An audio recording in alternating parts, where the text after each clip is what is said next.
And it was never, like I said, it was never a lockdown and a project, and it was never really a COVID brand because the idea, really, I was sort of like writing ideas down at the end of 2019. It was just that everything stopped, and mentally, I had to do something to keep myself like busy and creative because I was no longer playing music because we couldn't get into a practice room, and my life just seemed to kind of go on hold a little bit creatively.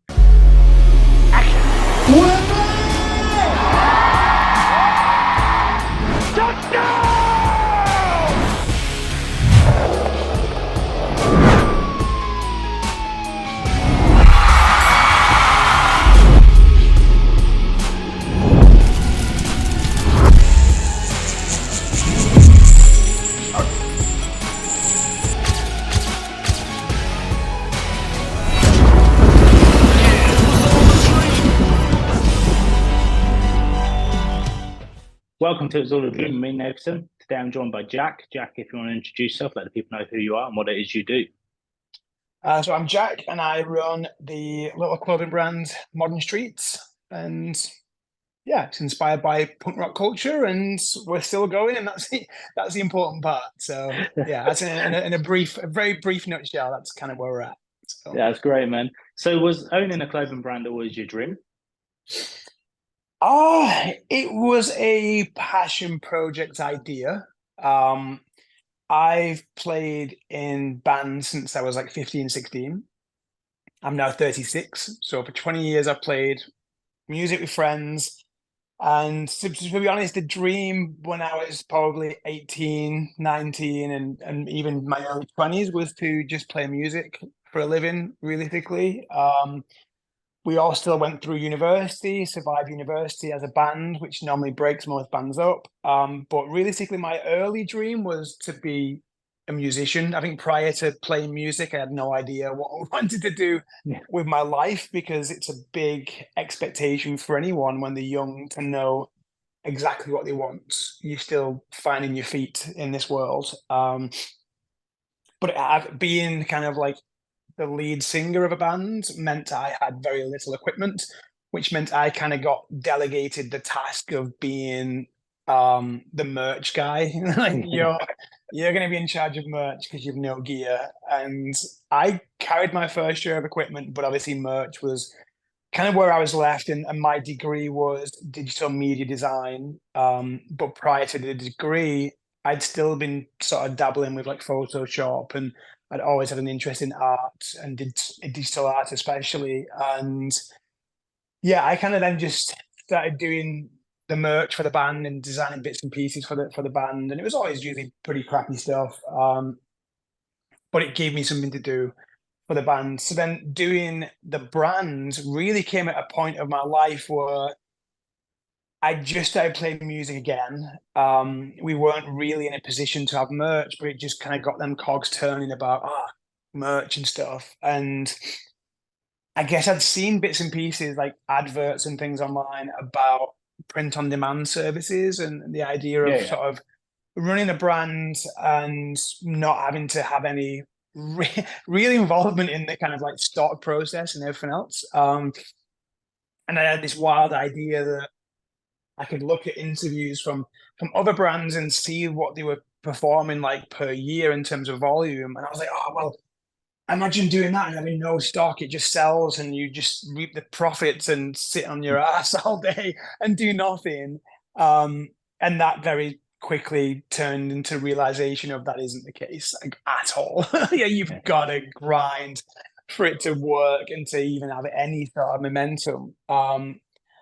So it became like a bit of an idea at the end of 2019, a bit of an sort of explored the idea at the start of 2020, started a different kind of concept very early on and using print on demand just to see what the results were like. Before rebranding completely, same name, but completely rebranded the brand idea and brought it more back to what I was probably better doing Yeah. with Modern Streets where it's at now. And it was only really because of COVID that my previous line of work, I've been a wedding photographer for the last 10 years, because that was kind of on hold because weddings were just on standby. No one wanted to get married with like 5 or 10 people. So everyone was moving all the weddings back, 12 months, 18 months and beyond, as we just it just kept getting worse and worse. So then doing the brand, what started as a little idea became a bit more of a, well, this will give me something to do during lockdown.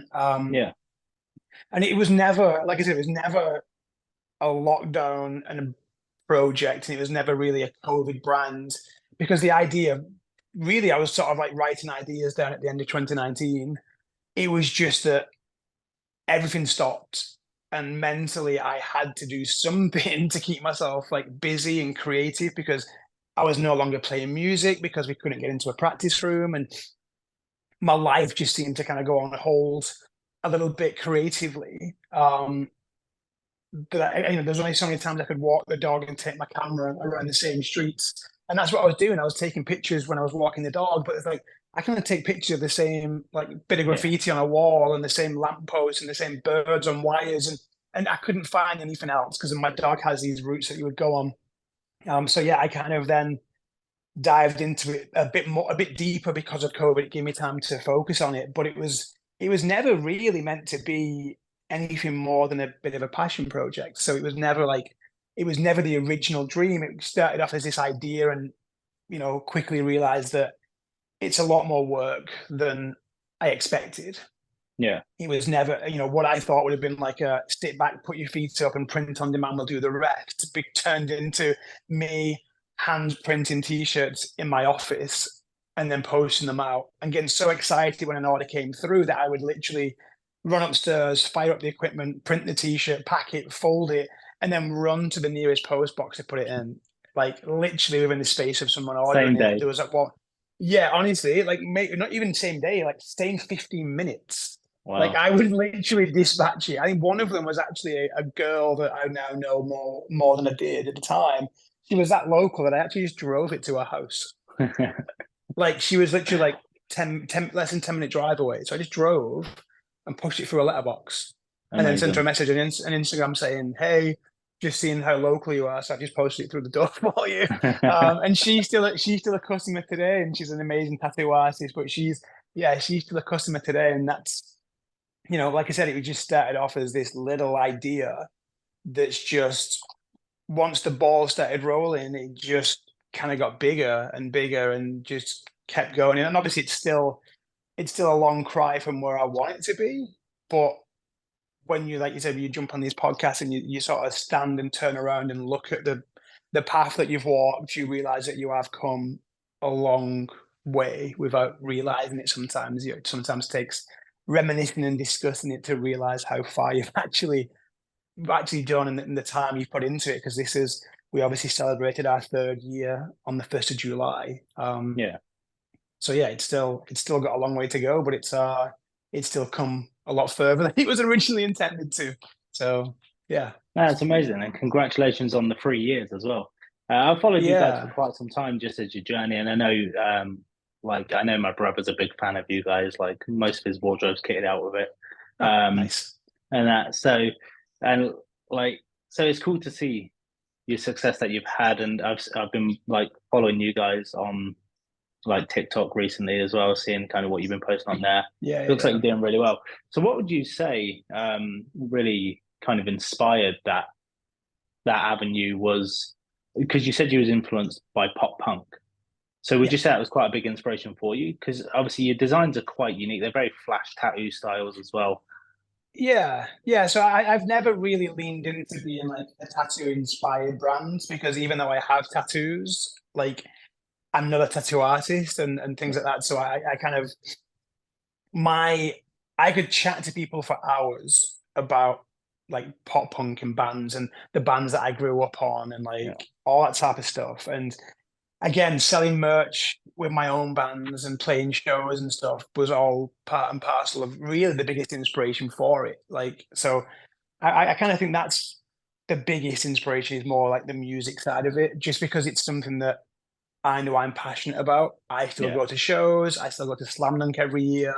I still buy tickets to go watching like bands celebrating, makes you feel really old, but like bands doing 20th anniversary Yeah. tours, like the band Finch and stuff coming over to play What It Is to Burn and all that sort of stuff. And I still love all that stuff, and even new bands and discovering new bands all the time.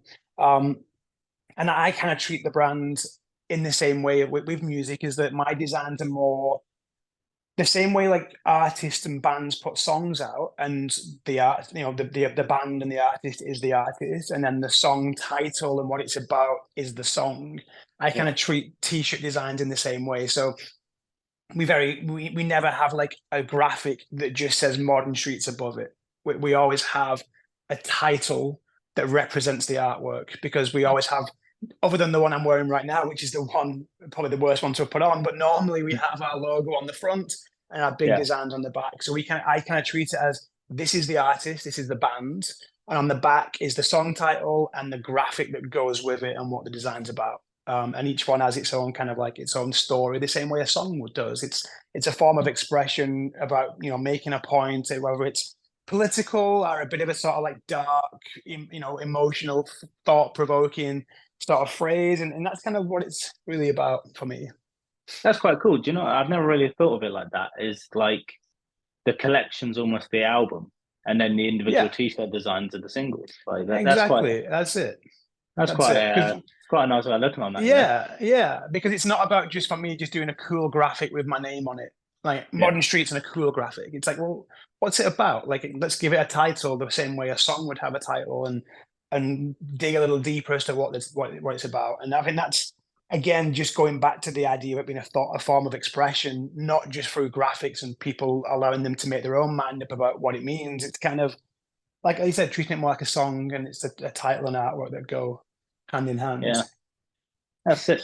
So you keep mentioning about the band. Is the band still going?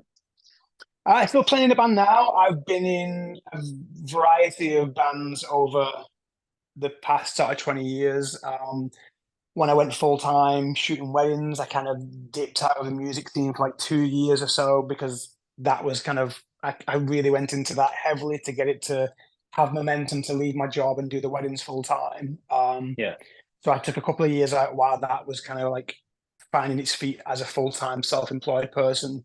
And at the same time, I'd sort of felt like an exhausted, certain friends we've done stuff and then it fallen apart, and then you try something else and it fell apart, and that got a bit tedious. But no, we recently started something, and then COVID struck, so that kind of put a bit of an end to it. And then again, similarly, recently, when we started the band, people moved to the other side of the country, so they left, and we finally now found like the five guys in this band that seem to be more on the same wavelength. Touch wood, and I know that can change at the drop of a hat, but at the moment we seem to be onto a bit more of a winner. We're getting better shows offered to us, like local shows supporting some up and coming bands and things. So we played with Emma Rosa recently in Manchester. We've just booked a show with a band coming over from the States. The name's just lost me. It's basically Beauty School, who are on Slam Dunk Records, and another band that touring like a co-headline. We've got again a Manchester support for that. We've offered like little festivals local by and things. So we're getting jumping onto better bills than we've had before, because we're kind of putting the effort in with like shooting reels and documenting the process at the same time. Getting over to Sheffield and recording as much as we can, and putting like little EPs out and singles out. So we still, I always describe like playing in the band at our level and with our sort of mentality is that we enjoy doing it. And it's like people who play golf. I don't know anyone who plays golf just to go, oh, let's hit some balls. You Yeah. play to play well.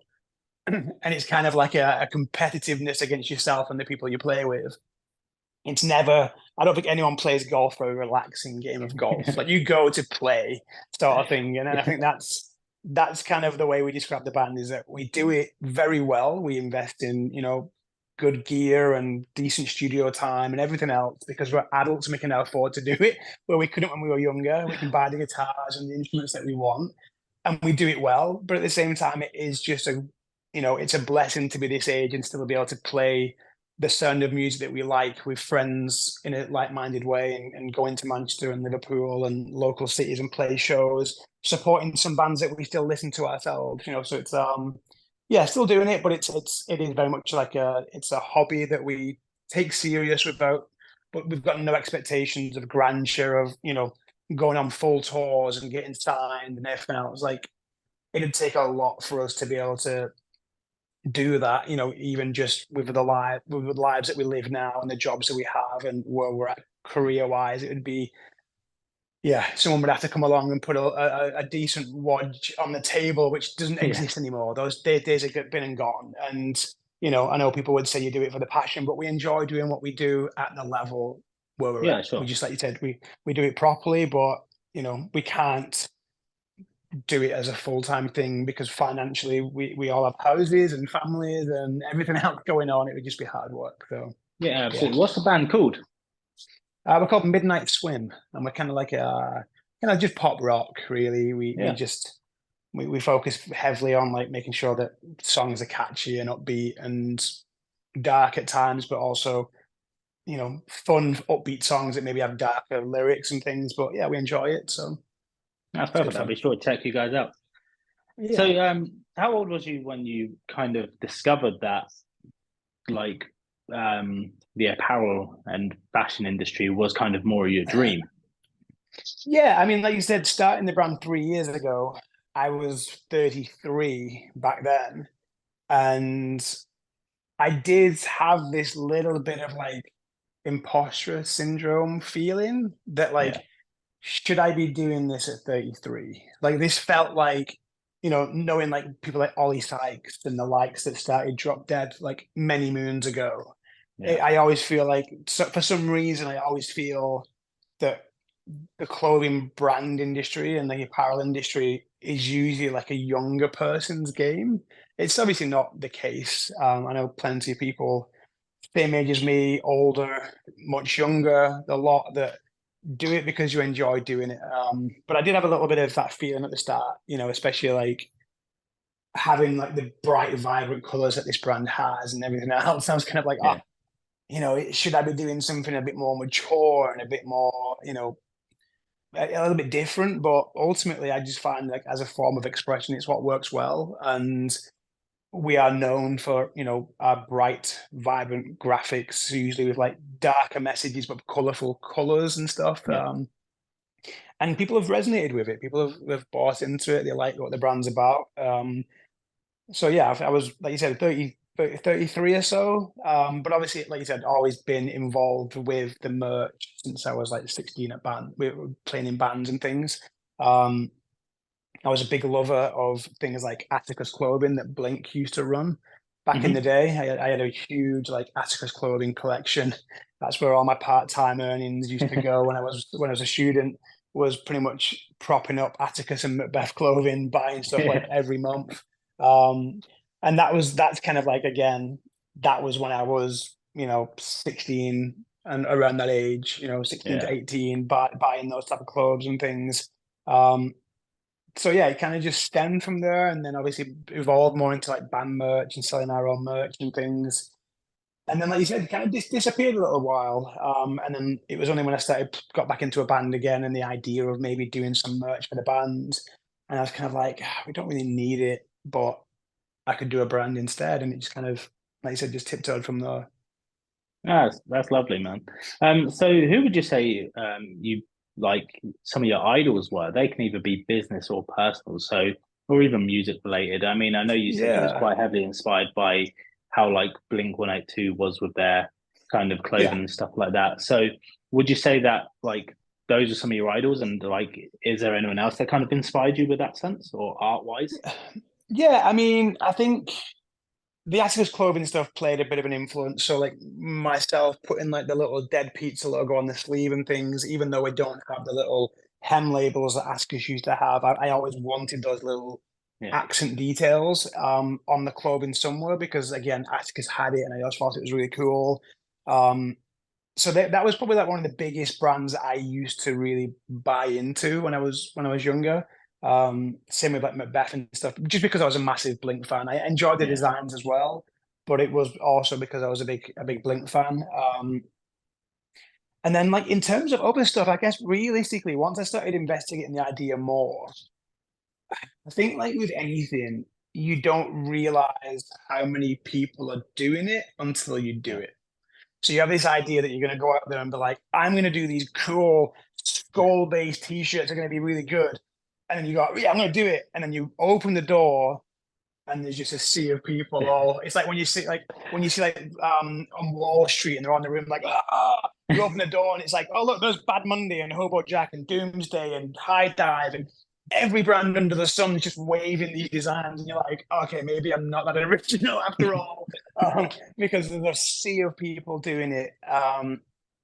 But obviously, I didn't know that until I started doing it. Like, I had this yeah, idea, and as I started sort of exploring more, I was like, oh, actually, that's kind of similar to that. And it wasn't even intentional. It was then just I just discovered more and more and more from doing it. And I did read into sort of like anywhere I could find backstories on some of these brands. It was always like really inspiring to hear about how they started. And a lot of them started from like garages and bedrooms and went from there as well. But then I really sort of started diving into, I did, you know, in the first year of the brand, like listening to like Audible and audiobooks, and I discovered like this is not a t-shirt by the Hundred. So Bobby Hundred did a t-shirt I love. book Yeah, about yeah. the hundreds.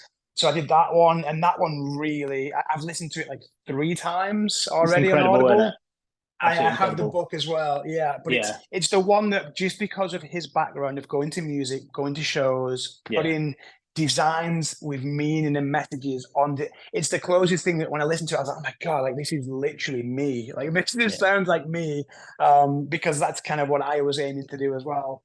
And I obviously didn't know that until I did the book. And I was like, oh, this guy just speaks to me on every level. But then I also then went and did the audiobooks on like Vans. That was a good read as well. okay, The Vans story was really interesting, and obviously like how they got involved in building like community and things in the skate culture. yeah. But I did the same with like the Nike book. So Shoe Oh, Dog. Shoe Dog. Yeah, great book. Great. Yeah, I did that one. I did Reebok. Like I didn't even know that Reebok was founded in the little village of Horwich next to Bolton, which is literally like 25 minutes from where I'm sat right now. Oh, I And didn't that's know where that it either. To be fair. started. Yeah. So like Bolton Wanderers football stadium for a very long time was the Reebok Stadium. It's no longer the Reebok Stadium. It's actually it's now Tough Sheet, which is amazing. Um, they've now branded it, and it's now actually the Tough Sheet Stadium, which is amazing. Obviously, Reebok was bought by Adidas a few years ago, and but again, listening to that story and again how they started in the struggles when they originally set up Patagonia and a few others that I could find, like anything I can find that gives me like insight into how other brands started and what they're doing. Same with like YouTube videos and stuff. Like I pull a lot of inspiration just from watching brands that are nothing like my own. Brands like Broken Planet, they obviously went viral during COVID on TikTok and have turned into like a multi-million-pound company. But they put these like vlogs on YouTube and they're just fun to watch. Same with like Represent. Yeah. Nothing like my sort of clothes really, not overly my demographic and stuff, but seeing them document it and being able to watch it just interests the hell out of me. So I don't, even if I'm not like a huge fan of, you know, it might be not something that I were, but I just love the process. Yeah, So I think 1,000%. really, and that's kind of I've been more involved in that since I started because, like you said, I just started because I enjoyed selling band merch, Yeah. and that was mainly the reason for it. Yes, I was obsessed with Atticus back in the day, but then really there was no brands that I was looking at the shelves and going, I want to do that. I want to be inspired by that. It was more, I'll do kind of like band merch stuff and I'll put my logo on the front and the graphic on the back because that'll be cool. And that's kind of just where it went from. But then obviously when I started it, that's when I had that habit of like deep diving then and really sort of turning over the rocks and seeing what I could find out about, you know, other people's journeys and how it started and just sort of like went into the deep end and just surrounding myself with as much as I could. Yeah, 100%. And I mean, it's quite funny where you find inspiration when you start looking. Do you know what I mean? Like you said, there's a lot of brands Yeah. that you wouldn't necessarily just because you don't wear it doesn't mean they like don't have an inspirational story or Yeah. just some Yeah. good tips and knowledge. Do you know what I mean? Hmm. And that so I mean, I find myself doing that all the time with like sort of Yeah. stuff. Um like I'll be listening to Turner. This is amazing. Like never thought because I don't really connect with that person, but there's just something about that story where I'm hooked. Like I don't do clothing, but like you said, the Bobby Hundred story is an amazing Yeah, story, you know. yeah, Um, so you've achieved a lot of success with your brand. I mean, you've gone and opened up a shop, a bricks and mortar shop now, and yeah, just you're able to make a living off it as well. 3 years yeah. solid. How would you say you've achieved the success you have? Would you say it's through social media, just networking? Like, where would you say that you've managed to kind of build such a returning customer as well as new customers? I think it is a combination of all of it. Obviously, I started the brand as an online project for the first sort of 2 and a bit years. And I was kind of at a crossroads with what I wanted to do with it. I was rather going to be one of them brands that stayed online and tried to scale through like Facebook ads and bits and pieces, which Yeah, has been, what's seen some of the brands that we've known for the last 4 or 5 years rode the wave of Instagram and Facebook ads being very profitable. You could put X amount in and see like 5, 6, 7 times return, which, yeah, because the reach and scale is so good. And then obviously then with the iOS 14 update a year and a bit ago, which basically meant anyone with an iPhone and most devices, it would stop allowing you to like retarget people. Um, so then people then weren't, they'd see your ad once and that was kind of it. If they didn't yeah, buy, they'd never see anything from you again, where you used to be able to sort of show like an audience of people who like Blink-182, show this to them. Great. Once they've clicked through and shown a little bit of interest, let's hit them again with a different ad. And then once they've yeah. added to cart and bailed, let's show them with a different ad, maybe a little bit more of an offer. And you have that kind of funnel, which used to work really well back in the day that isn't really the same now. Um, and I guess kind of I was trying to do that and it didn't really. I almost came in just as that was all coming through. So I had a little bit of time with it, great, and then boom, that all stopped. And Yeah. I tried to work with, a couple of different ad agencies, and we didn't really see what I wanted. I wasn't really seeing the results I wanted. They would kind of celebrate victories that cost us a lot. It was like, Yeah. oh, well done, you've just done your first 5-figure month. But I actually walked away with like peanuts, Yeah. like a couple of £100 after doing like 5-figure month. And you're Yeah. making a couple of £100, and that's a lot of orders to print and pack and fulfill for customers to walk away with like way less than minimum wage, a lot less Yeah, than I minimum understand. wage. And it just wasn't working for me. We were trying things and they were, suggesting deals that were a little bit too good to be true, really. And it was converting people, but at my expense. And I was kind of getting to a point where I was like, okay, where do I go from here? I went down to London, went to watch a band, went to Camden because that's where I was staying, and got really jealous of all the cool little shops. I was like, oh my God, these are awesome. I want to shop. And I'd always said to people that my idea would be to go and have a shop in Affleck's. That would kind of be the ultimate game for me, would be to have a little shop in Affleck's. And I came back, and that was like April time, and I was in the summer, probably June, and I noticed a unit was being emptied. And I was like, I'm going to inquire about it because I'm at this crossroads of where to go. And that's, if at least if I know what the cost is, I can go from there. And obviously, pushing it online was a good way of growing it. Was a good way of getting Yeah. success, and it took daily grinding every single day. Messaging people, reacting to people, responding to people, posting new content, shooting and posting new content, new designs, documenting the journey. There wasn't many brands that I noticed at the time that were willing to jump on stories and show their face and talk to the customers and build that relationship with people. But ultimately, I just felt like it had to go somewhere. And without throwing hundreds of pounds at ads and risking that sort of particular path, it was then, well, what's it going to cost me if I try and do some rent? And it came back, I did the numbers, and it did seem to be, affordable. Yeah. And I kind of thought, well, if I give this a go, at least I'll know if it works. The contracts where I am are literally like weekly, so you can drop out of that place within a week. Yeah. Um, so that was very flexible. So it just seemed to be like, I was like, you know what? I've tried the online thing, I've tried the ads without going into like crazy money, but something's got to give because I'm still shooting weddings and I'm busy with that. And I rather need to reduce that number and do more with the brand. But where it was kind of sitting, it was just like, well, it wouldn't be worth my while. Like I'm earning more from doing this because of expenses and like high ad cost and everything else. So yeah, I was like, I'm going to try a retail space and see what comes from it, to be honest. And like you said, the success then has come from a combination of being present online, but now being present in person because, and that was more because my hand was kind of forced to say, well, which path do I take? Do I go Yeah, down the route of scaling ads and spending money on ads and hoping for the best there? And obviously, like selling them through ads is like the world is your oyster. You can ship everywhere. So you've got yeah, almost like a somewhat infinite market that you can try and appeal to. Obviously, having a physical retail space is a little bit more. I'm only in one place. You know, it's not a big shop; it's a smallish shop, and we make it work.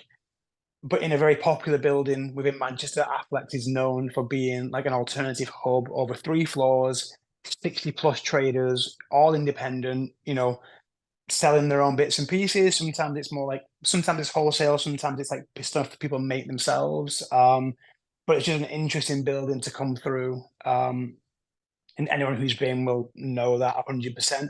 So it's kind of like an iconic place within Manchester to be. So I knew that the right demographic will be coming through. You've got like more like a punk sort of audience, an alternative audience that come through Affleck's. yeah, But yeah, I think that's kind of where it's really come from. It's a combination of the two. It's being online, it's posting regular content, it's now having a physical space for people to come in and talk, but it's also putting your face, I think, to the brand. And obviously that can go one or two ways. If people don't like you, you're kind of like, oh crap, we've kind of messed that up. But I think being authentic and being yourself and documenting the journey from that perspective, where you're not on the camera going, buy my stuff, buy my stuff. yeah, It's just documenting the journey and showcasing that has really helped, you know, with the success I think that people have seen. They've seen, you know, that I go to shows. I say yeah, the brand inspired by punk rock culture. If I was never going to shows, people would question that, but it's not the yeah, case. You know, they come into the shop now, especially, and even when I post reels and stuff, like the music that I select is all part of that. yeah, When people see me on my stories going to shows, it's because I'm going watching Neck Deep and I'm going to Slam Dunk and I'm going to that type of that sort of like culture, and it's that again is all helps. I think people resonate with the honesty of it and the openness of it, and they can see that yeah, I live and breathe the brand because I live and breathe that sound of music still, and I still love yeah. it. So yeah, No, that's cool, man. So I mean, I've definitely seen your journey, and I know that you've opened up a bricks and mortar shop post COVID is very impressive because that's when the high street kind of skipped out completely. So it was interesting to hear how you've kind of gone the opposite way with that actually, yeah, because I see a lot of brands closing shops down to just go strictly online. yeah, So for you to then fight back against that and open up a yeah. bricks and mortar shop is amazing. So what would you say has been your proudest moment? I mean, I recently see that Alice Cooper came in and brought a t-shirt for Johnny Depp, which must have been Yeah. amazing for yourself to kind of get that sort of recognition. Yeah, that was kind of like a cool thing. Obviously, somewhat probably pot lucky. I think he was just out there doing some shopping, saw the designs, and was like, "I want a bit of that," and came in because obviously there's a lot of shops in there he could have visited, but he spotted mine and was like, "This is up his street, and this is would suit the clientele he was buying for and things." So that's definitely like a cool little moment for the checklist. But I think realistically, like there's been a few different journeys along the way. You know, taking the plunge and moving production in house and taking that plunge, that initial sort of like, the idea of just selling stuff and someone else fulfilling it all, and while I'm sat on my yacht, and then Yeah, deciding that you know what, no, we need to be in charge of quality control and everything else. That was a little turning point for it. And then, like you said, doing the first birthday and then the second birthday and moving from like a small room in the house to taking over like a bigger bedroom in the house and then moving from that to a little industrial unit in like an office park, so it can have more room to grow again. Yeah. And then I think the biggest one for me though was probably the Friday night that it would have been the 31st of September last year, and we pulled the shutters down for the shop, having spent all of September ripping up vinyl flooring, ripping down wallpaper, painting the walls with like there's one day in particular where we did most of the painting. Once I'd cut all the floor out myself and stripped all the walls myself and cleared the place out.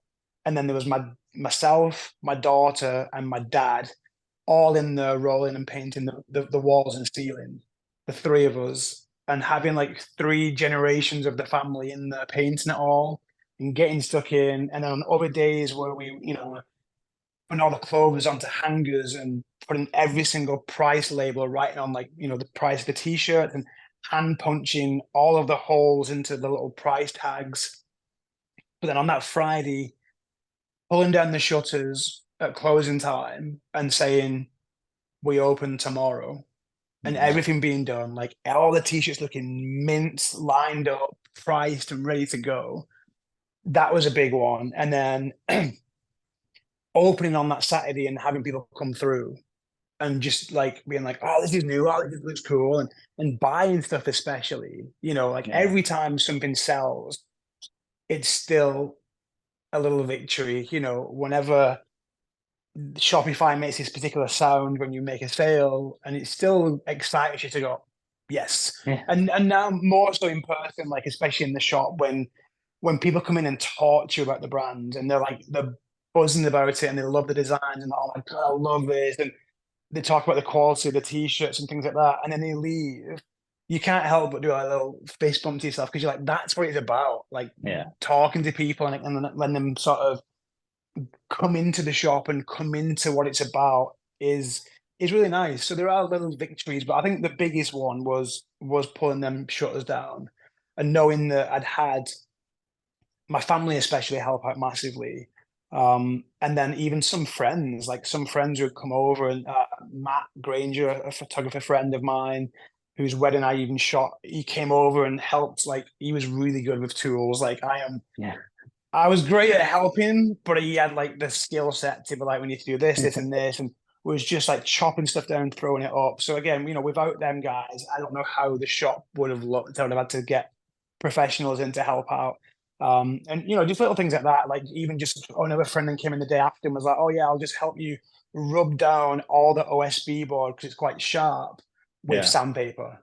And I was just standing there for like hours while talking, just rubbing your hands over wood with sandpaper till it like was burning holes through the paper and then getting another sheet and just things like that. I think all that sort of hard work and all the sore fingers you had at the end of it all, it was worth it when we pulled that shutter down, knowing that it was good to go. That's amazing, man. And do you know what? It's quite nice about the three generations that are painting. That must have been Yeah, quite a surreal moment to.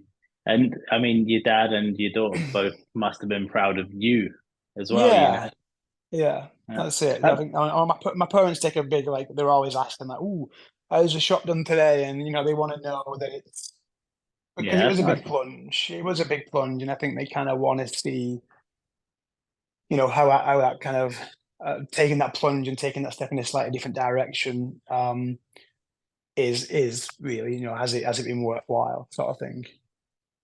So, It is. so to anyone watching that wanted to kind of follow in your footsteps, just with either doing a clothing line, whether that be online or bricks and mortar, what Yeah. advice would you offer to them about kind of any, like you said, there were struggles where you was either at crossroads or you see that there was a pool full of competition or Yeah. like-minded brands, and that what sort of advice would you offer to anybody that's kind of in that position that's wanting to follow in your footsteps? Yeah. I mean, it's very hard in any industry these days to reinvent the wheel, but it doesn't stop Samsung and Apple bringing a new phone out every year. It doesn't stop new Yeah. TVs coming out religiously. no one stopped bringing a TV out because someone else had one out. It doesn't stop the millions of different barbers and vape shops and things opening in town. It doesn't put people off, and it shouldn't put anyone else off from doing the same. I think if you've got an idea and you're passionate about it, I think that's the big thing about it. Go and listen to This Is Not a T-shirt from the hundreds. Go and listen to the van story and listen to about how they started and the struggles, but more importantly, the passion that they had for it. I think if you've got a passion for something, you should definitely give it a go. I think if it's something that excites you, you think about it at night, you wake up in the morning and the thought process continues, Yeah. then, that's a good sign. I think make sure it's something that you like. Don't start a brand or anything just because you think it's going to be a quick win, because that's never the case. There's no such thing as a quick win. Um, but ultimately, if you don't enjoy what it's about, you're not going to enjoy the process. You've got to have a passion for it. And I think that's the big thing for me. So I think it's definitely go and do it, but just make sure that you do the right thing for you. If you're big into, you know, Warhammer or Dungeons and Dragons and that type of thing, like if you want to do a clothing brand, then make sure it's about that. Don't be like, oh, but Yeah. I'm going to do a bit of tattoos because that's cool. Do you have any Yeah. tattoos? No. Then don't probably do it about that then. Do something that you can actually talk to people about and get Yeah. excited with them when you're talking about it. If someone comes into me and starts talking about Newfound Glory Sticks and Stones album, I'll be as excited as they are, because I'm like, yeah, I love that album when I was a kid. Like it was, proper inspired me back in the day in my first bands and stuff. And same with like Blink's Untitled album and stuff. I get excited as they do about it because it's something that we're excited about. And Yeah. that's what it should be. I think if you're going to go into something, you should have that sort of passion. And it also means it's more authentic. And I think no one's going to then question your brand motive because you're just passionate about what you're doing. But definitely do it. Brick and mortar, for anyone thinking brick and mortar, I think if you can see that your town has a market for it. I'm very fortunate in that Manchester has somewhere like Affleck's Palace that's full of independent traders. It's not as punk as it used to be, but it's still known a little bit for being that like alternative place and independent shoppers, Yeah. and sort of shops and things. And I'm very fortunate that I have that. I couldn't open the same thing, I don't think, in the town I'm currently in. So I'm literally just getting the keys, I think this evening, to a new house that's just outside of Manchester. Because I'm at my parents at the moment, hence the blind choice is not mine. So that's my parents. But yeah, I think like if I tried to open a shop like mine now in Wigan, I don't think it would have resonated as much in this Yeah. town as it would have done in Manchester. Um, but it's knowing and picking your battles with that. If you think, might not work in my little town because it's not got much of that culture, then you're probably right. Your gut Yeah. feeling is probably telling you the right thing, is that it's probably better as an online venture, and then maybe look at cities once, if you're able to. But I would, if people have got the opportunity, especially places like Brighton and some of the seaside places that have a little bit more of like the surf, skate sort of culture, especially in that type of brands. If you're running the brand much more like Represent, that type of stuff, Cole Buxton, and things like that, then yeah, you probably are fine in like smaller towns. But if you've got like if your town doesn't have much of like an alternative emo scene or whatever, then I'd probably stay away from brick and mortar, because naturally you're not going to be able to sell to an audience if it's not really there. But obviously online is a massive place. If you're gonna venture on the online thing, like I said, do something you're passionate about so that you can speak to the camera. And that's a big thing as well. Like, don't be shy of putting your face to the camera. Like, let people see that you're a real person, that you're passionate about what you're promoting. But also give people value and give them an experience, in the online shopping sort of venture. Like when I first started off, I did pivot away from it, but for a little while, I was sending t-shirts out in pizza boxes because it was different. Amazing. and that's, and I did it for a good while, and then the more some of the bulkier items I was sending, like hoodies and things, and people were ordering multiple of them, the boxes alone were racking up some of the weight restrictions on shipping. Yeah. And it was causing a few problems with like sending stuff to the States and stuff where they were like, well, you can only send up to a certain weight. And Yeah. piling the boxes alone empty on the scales, I was like, I'm losing almost a third of my shipping allowance to boxes, the weight of pizza boxes stacked together. Um, so I had to sort of pivot a little bit from that. I am in the process at the moment of designing some new pizza boxes that will be fully custom printed rather than sort of stickers that went on top, as like a gift box idea for in the shop. So people can That rather sounds take amazing. so they can either take a paper bag or they can pay a little bit extra. Only going to charge the cost what it costs us to get them made, but they Yeah. have the option of then having the t-shirts or the hoodie put into this custom 12-inch pizza box with the sort of in-crust we trust design on top and some little details around the edges and stuff. Because again, it's an experience for people, and I think if people are going to do it, try and find ways to stand out from the crowd. Because, like you said, you open that door, you're going to find it's busy. It's a busy room. You've got to find a way of cutting through the noise, and being just another tattoo brand isn't probably going to cut it unless you've got like very specific certain style or something very different that hasn't been touched on by the other brands in the similar sort of realm. But ultimately, yeah, it's just about enjoying it and working hard at it, because it is something that you need to work hard at. I've always stuck to my desk in my office the phrase, if you stop pedaling, you stop moving. Because it's true. You need to keep momentum. You can only coast for so long. So like you said, the Alice Cooper thing was great. Drove a load more traffic to my site. I did see an increase in sales Yeah. from it. But I can't then just go, oh, put my feet up and sit back and, That's me eventually, done. yeah, I knew that little tiny viral video did well for like 2, 3 weeks since it was put online. It got Yeah. 870,000 views. We got like 2,000 new followers and everything else. But I know now that when I go onto Instagram, I might see a new follower too, and it says, from a recent reel or whichever, but it's not the magnitude that we saw. So it's like, Yeah. I couldn't just sit back and go, yeah, well, we had that Alice Cooper video go viral 3 weeks ago. Let's put our feet up. It's like, nope, doesn't work that way. Like, you've got to keep pedaling. So anyone starting it, just be prepared to put the work in, because it's not a quick fix. There is no print on demand dream where you can put your feet up, get stuck in and work hard for it. No, I love that, and it's funny actually because, like you said there about getting stuck in and doing the work and being passionate. I mean, I've been doing photography and videography for nearly 10 years now. And it was only last month that I actually managed to start my own company and officially go freelance.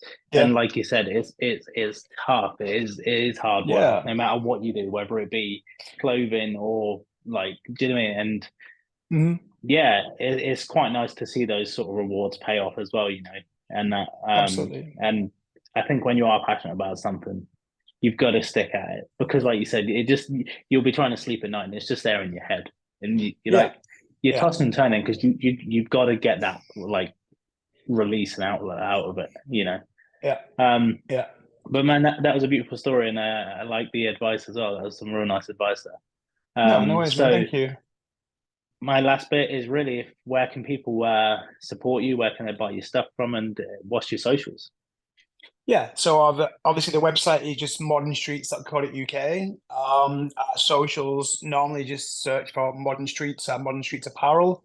And you'll find us on like Instagram, Facebook, TikTok. I'm there, but I'm not that. I tend to post more on Instagram, I guess. And I do need to start directing some stuff to TikTok more as well. And obviously, if you're in the Northwest and planning a visit to Manchester, then swing by Affleck's in the Northern Quarter, and we're on the second floor.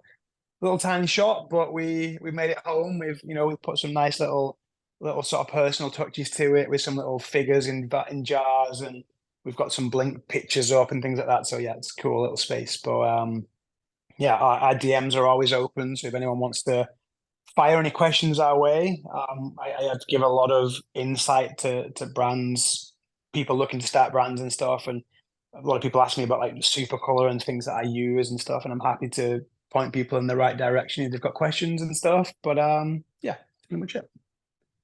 No, I appreciate it, man. It's been nice, and it's been lovely to be able to share your story as well, man. Cheers, man. Thank you.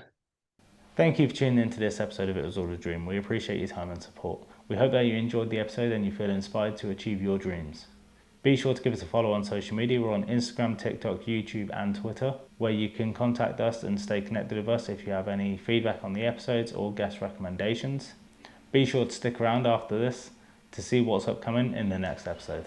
Thank you. What up, y'all? My name is Janice Wyland. I'm the founder of my brand called Y Hats.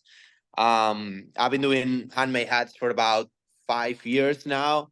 So it's a pleasure to be here, man.